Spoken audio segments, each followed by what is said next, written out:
Dios te bendice.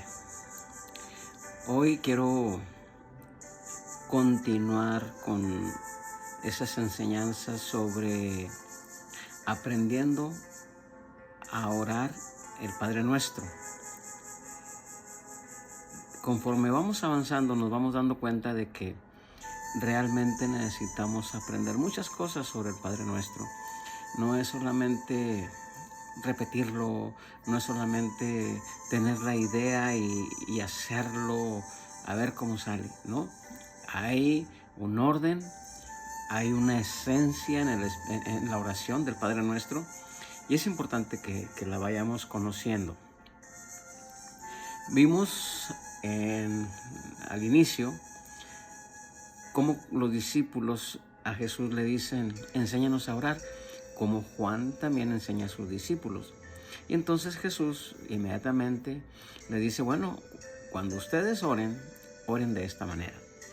Pero antes les dice: no hagan vanas repeticiones, no digan tanta palabrería. Y eso es exactamente lo que muchas las veces hacemos, aún los cristianos, en nuestras oraciones.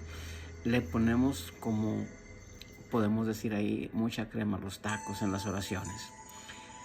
Padre Santo, amado Dios. No necesitamos tanto estilo. Es tan sencillo como tener una plática, un diálogo.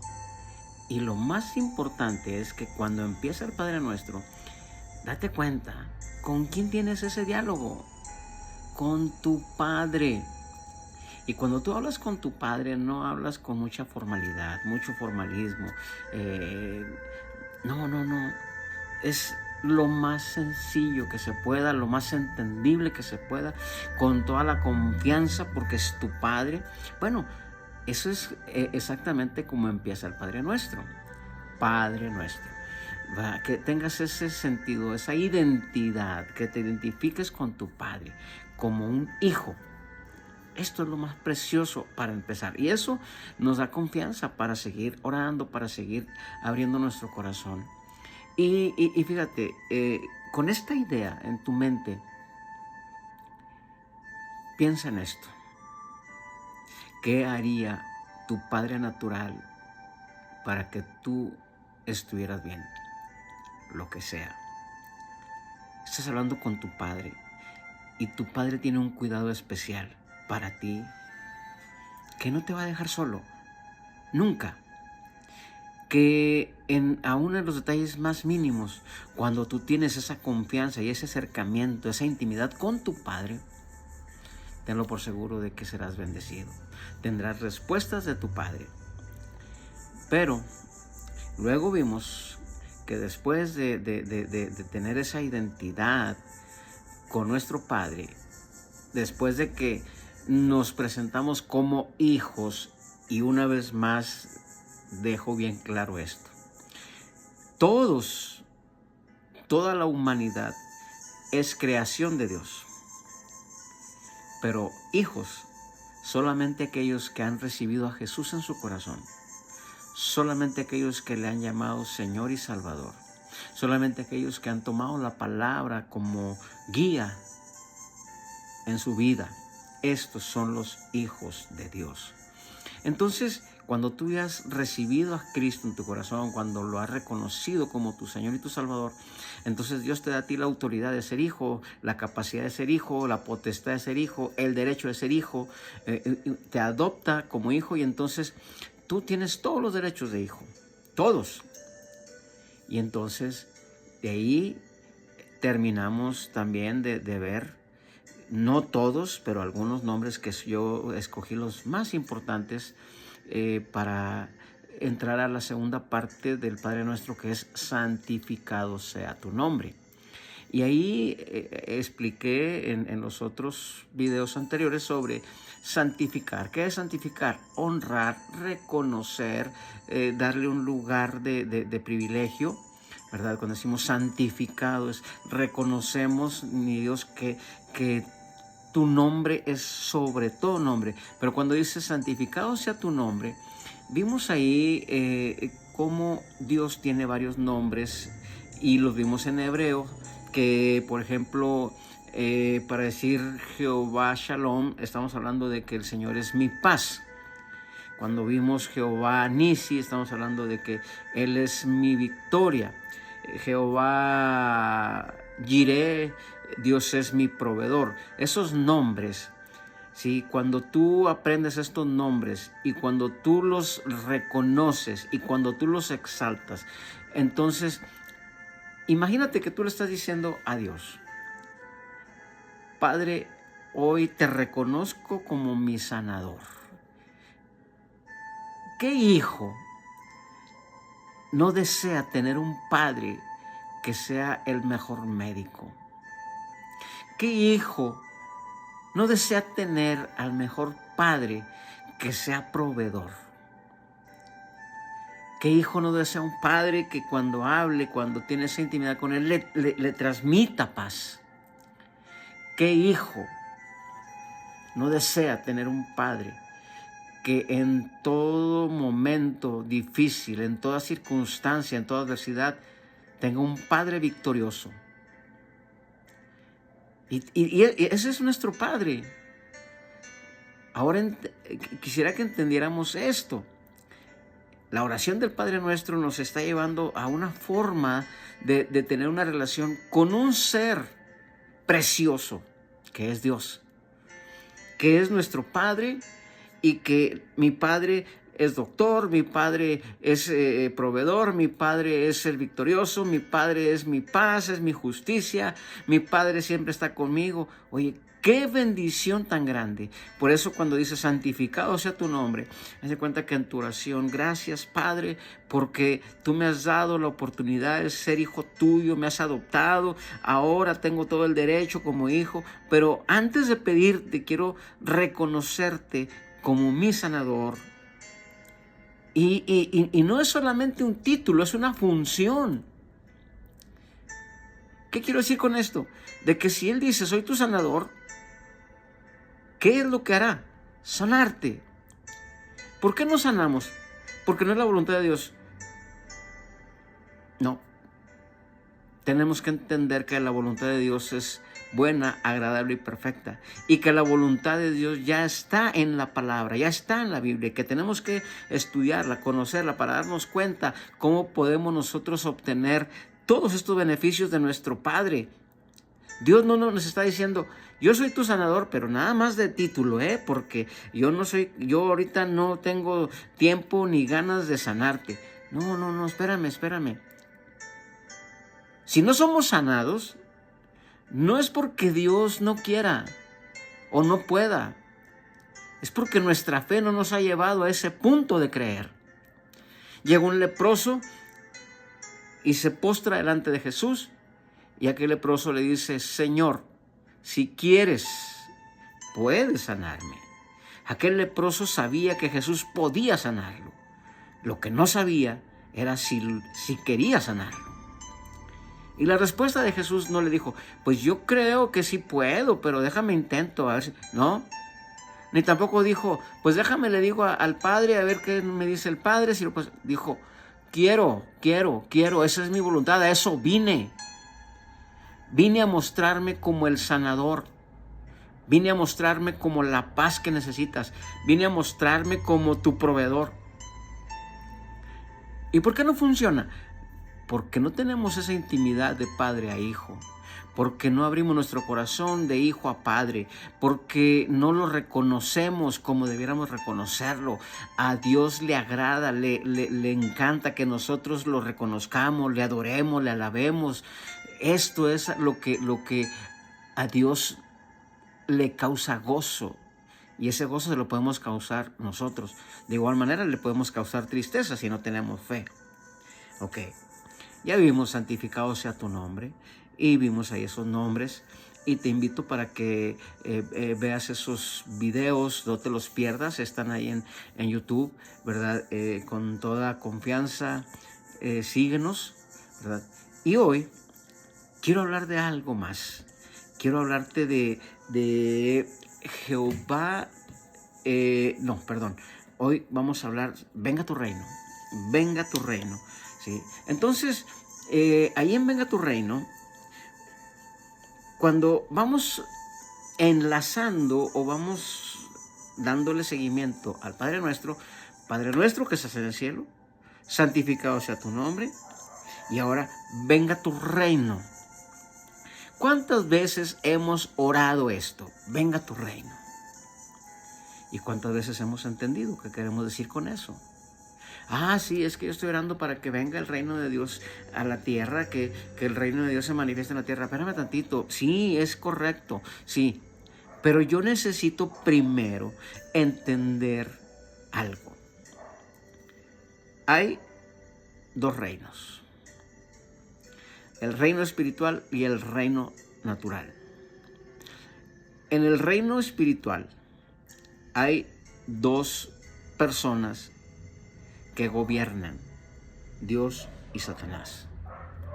En el reino natural Dios dejó las leyes y estás en México, hay leyes que nada más conciernen a México. Estados Unidos tiene sus leyes, pero aún si nos enfocamos a nuestra persona, a nuestro entorno, nos vamos a dar cuenta de que en donde estamos, ¿verdad? Ese gobierno tiene un estilo de vida. En el reino espiritual, porque quiero enfocarme más al reino espiritual, pero antes, ¿sabes una cosa? Vivimos y estamos más familiarizados con el reino natural. Y cuando hablo del reino natural, estamos hablando de lo que vemos, de lo que oímos, de lo que tocamos, el ambiente donde nos desenvolvemos. Eso es lo que viene a ser lo que nos viene a gobernar. Así que si escuchamos crisis, porque el gobierno natural está moviéndose de esta manera, mi vida va a estar en crisis, porque me está gobernando ese reino. Si se habla de escasez o si se habla de temor, si se habla de cosas que vienen a desanimar, vienen a golpear mi fe, entonces ese reino es el que está gobernándome. Pero precisamente cuando aquí la palabra en la oración dice, venga tu reino, estamos diciéndole, Dios, sobre el reino en el que estamos, este reino no es nuestro, porque este reino es pasajero, nos vamos a ir. Queremos vivir en tu reino, pero queremos que tu reino sea manifestado. Ok, en un reino hay un rey, hay súbditos, hay un estilo de vida. En el reino espiritual, en el reino de Dios, hay un estilo de vida. En el reino de Dios, el que gobierna es Dios. Y como Él gobierna, como Él es el rey rápidamente te digo, tenía dos funciones o cumplía dos funciones muy elementales. Proveer y proteger al pueblo, pero también gobernar sobre ellos. Resulta de que en estos tiempos el reino de Dios funciona igual. Quiero decir, el reino de Dios o el reino de los cielos tiene un rey, es Dios. Y los súbditos somos nosotros. Dios como rey, Él es fiel, Él provee, Él protege a sus súbditos, o sea, a nosotros. ¿Qué debemos hacer nosotros, sus súbditos? Los ciudadanos de ese reino, ¿cómo debemos actuar?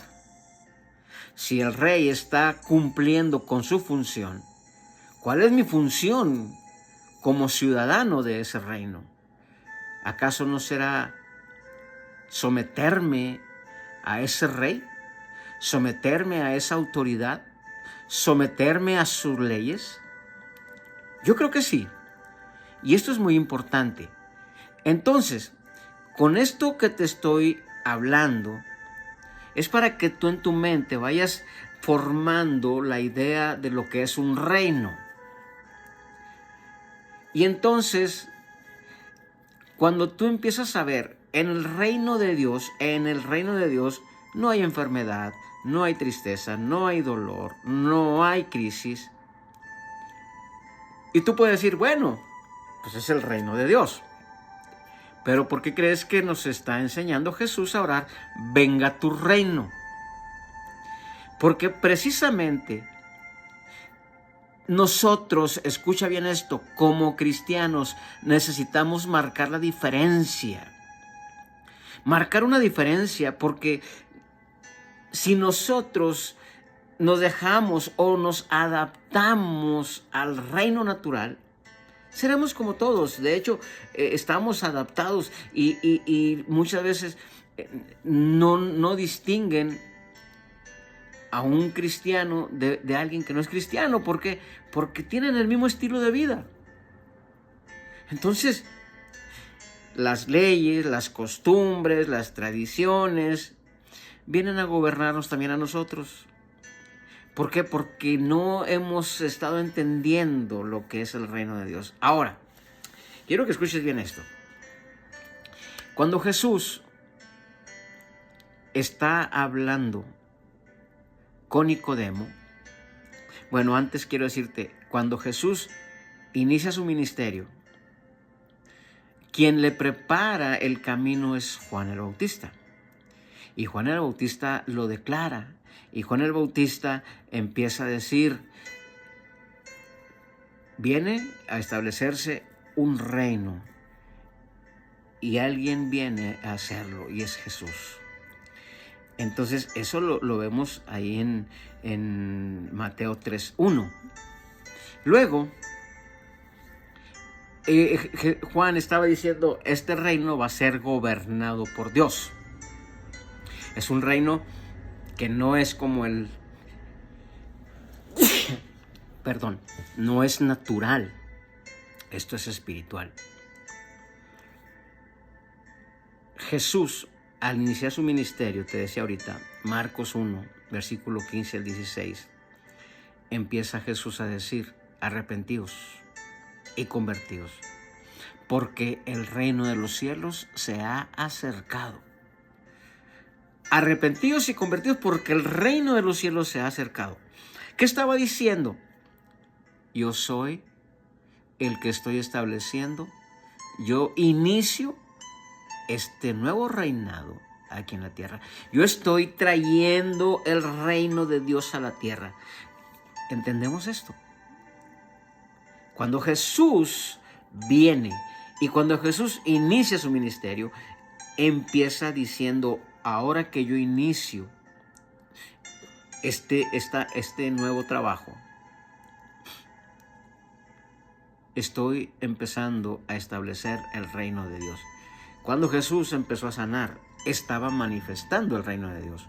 Cuando Jesús empezó a echar fuera demonios, estaba manifestando el reino de Dios. Cuando Jesús estaba llevando esa palabra, esos milagros, estaba estableciendo, estaba dando a conocer el reino de Dios. Entonces, mi pregunta es, ¿en dónde está ahora ese reino? Cuando se acercó Nicodemo a Jesús, ahí en Juan 3, Nicodemo dice, ¿qué debo hacer yo para ir al cielo o para ganarme la entrada al cielo? Jesús le dijo, Nicodemo, si no naces de nuevo, fíjate bien lo que le dijo, si no naces de nuevo, no puedes ver el reino de Dios. No puedes ver. Y en la plática, Nicodemo dice, entonces es necesario que yo tenga que regresar al vientre de mi madre. No es entendido, Nicodemo. Si tú no naces del agua y del espíritu, no puedes. No le dijo no puedes ver, le dice no puedes entrar al reino de Dios. Ver el reino de Dios entrar al reino de Dios. Dos cosas muy diferentes y Jesús le está manejando las dos. Muchos cristianos se han quedado solamente con ver el reino de Dios. ¿Qué quiero decir con esto? Escucha esto. Muchos cristianos han recibido a Cristo. Por eso digo cristianos, porque ya recibieron a Cristo. Ya tienen la adopción, ya son hijos de Dios. Y ven, saben, tienen la idea de lo que hay en el reino de Dios. Ven cambios, ven cómo Dios hace cosas maravillosas que antes en el mundo no lo entendían y no lo asimilaban. Y ahora dicen, no hombre, es que esto está tremendo porque veo cosas que Dios está haciendo, veo cosas grandes, veo cosas maravillosas. ¿Sí? Pero esas personas no desarrollan, no maduran, no crecen, no dan fruto, porque no han nacido en el agua y en el Espíritu. Nacen en el Espíritu, porque cuando recibes a Cristo, el Espíritu Santo te sella como propiedad de Él. Pero nacer en el agua, la palabra es el agua que limpia, que purifica. La palabra es la que nos va formando. La palabra es la que nos va dando ese crecimiento, esa madurez. Y es la palabra y es el Espíritu. Las dos cosas juntas, es decir, el Espíritu Santo y la palabra juntos nos van haciendo crecer y nos van metiendo al reino de Dios. Y entonces, ¿en dónde se ve que realmente es así? En que estamos dando fruto, en que estamos creciendo, en que somos fieles a Dios, en que tenemos una intimidad con el Padre, en que estamos pasando situaciones en las cuales Dios se manifiesta de una manera poderosa y lo hacemos en victoria y lo hacemos con gozo y no nos cansamos de adorar y de servir a Dios, porque es ahí donde nosotros ya, cuando estamos dentro del reino de Dios, nuestra personalidad, nuestro estilo de vida cambia. Si mi estilo de vida no está cambiando, estoy viendo solamente, estoy fuera del reino, estoy en la entrada, estoy en la puerta, pero no he entrado. Y aquí no se trata de que veas el reino, sino de que entres, de que seas parte, de que seas un ciudadano, de que tu estilo de vida lo diga. Entonces, aquí es donde nos damos cuenta de algo. Cuando oramos y decimos, venga tu reino, no sucede nada. ¿Por qué no sucede nada? Porque no estoy entendiendo en qué consiste el reino. Termino por hoy, porque voy a continuar hablando sobre venga tu reino. Pero quiero dejarte esto. Hay dos mundos, el espiritual y el natural, y los dos son gobernados. Los dos tienen su rey. ¿En qué reino estás viviendo? Si estás viviendo en el reino natural, es importante que empieces a declarar, a orar, a creer, para que empieces a entrar al reino de Dios. Por eso, cuando tú dices, venga tu reino, estás diciéndole, quiero ser transformado. Quiero que mi carácter, quiero que mi personalidad, quiero que mi estilo de vida sean diferentes. Pero tengo que conocer lo que hay en este reino. Y de eso estaremos hablando. Porque necesitamos tener mentalidad de reino. Así que no te pierdas las siguientes enseñanzas en los siguientes videos porque estamos aprendiendo sobre el Padre Nuestro. Dios te bendice. Seguimos adelante. Te mando un abrazo.